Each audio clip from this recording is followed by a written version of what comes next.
Hey everyone, I hope we're doing well. Welcome back to 3 Deviations. We're starting up with Unit 7 now, so this is applications of advanced integration.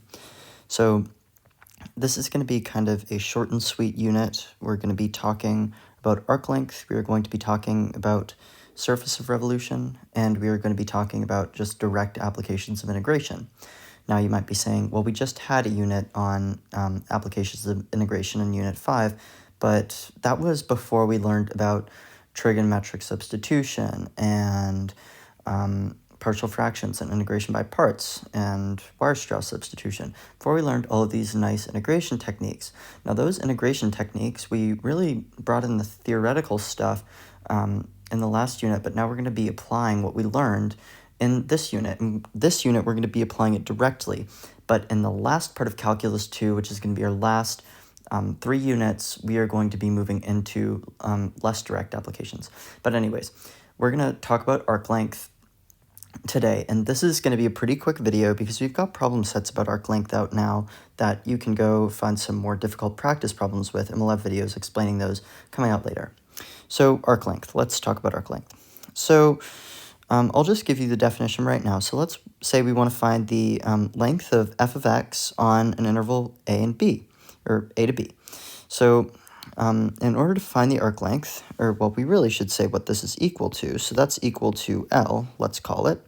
But if I want to find the arc length L on an interval AB, then I take the integral between A and B of this kind of hairy-looking integrand. We take the square root of 1 plus the function's derivative squared. And that's under the square root as well.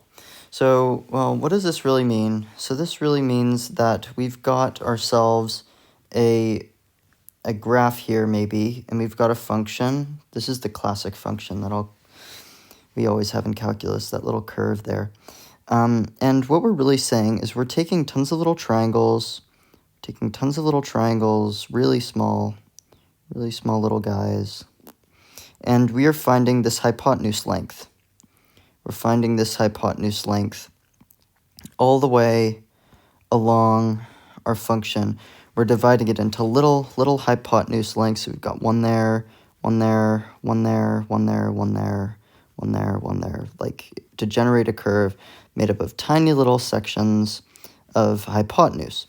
And what this is saying is we take the limit as the length of our hypotenuse gets to 0, or the x coordinate, or x kind of length of our triangle gets closer to 0, so that we can find an infinitesimal length of our curve.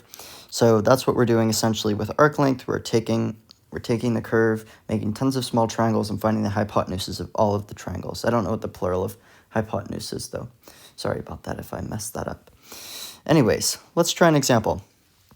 So I would like us to find the length of the natural log of the secant of x between 0 and pi over 4.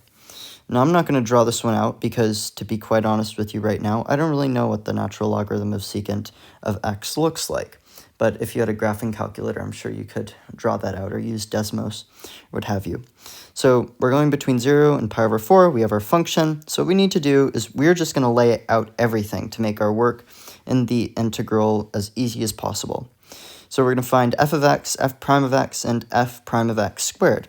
So let's take the derivative of the natural log of the secant of x. So what we're going to need to do is we're going to need to use the chain rule. So we need to find the derivative of secant of x first, or well, we need to find the derivative of natural log of u, and u is going to be secant of x. So that derivative is going to be 1 over secant of x.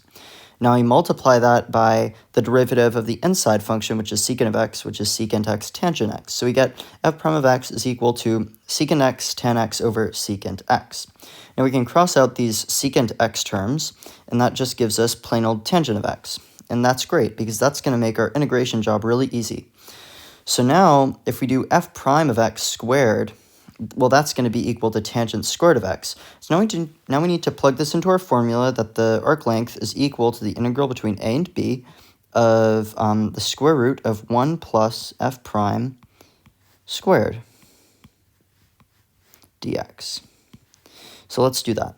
So natural log is going to be equal to the integral between, the length is going to be equal to the integral between 0 and pi over 4 of the square root of 1 plus tangent x, tangent squared x dx. Now, of course, we can use the Pythagorean identity to get rid of the square root. So this is actually, this integrand is just equal to the secant x. So we get integral between 0 and pi over 4 of secant x dx. I guess you could consider this a trivial integral that could be in a table, or will definitely be in a table, but you could also derive that using Weierstrass, or if you want to, you could try a u sub, but that's kind of a really, you got to get the integrand just right to do that u sub. So I'd do Weierstrass if you wanted to derive that. But anyways, we use the fundamental theorem of calculus. We get natural log of absolute value of secant x plus tan x. Of course, that's the antiderivative of secant x. And we evaluate between 0 and pi over 4. And that evaluates to the natural log of the square root of 2 plus 1, leaving that in exact terms for you. Although sometimes in our problem sets we might ask you, or in your test they might ask you to leave it to some decimal points. But of course then it would be hopefully they would give you some calculator privileges there. All right, well, I think that's it for arc length, really. We've got problem sets with some pretty nice word problems, some of which are adapted from James Stewart's book, so they should be pretty nice for you to practice on, get ready for your next test. Yeah, so that's it for arc length. We'll talk about surface of revolution next time, and as I said, this is going to be a short unit. And also, a pro tip for the solving of these integrals is actually do the square root, find the square root of 1 plus f prime squared.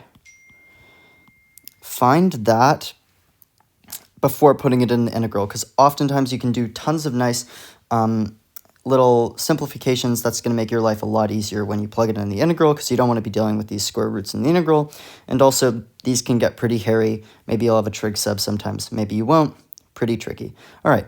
So, again, we'll be back for surface of revolution. Thanks for watching. See you in the next one.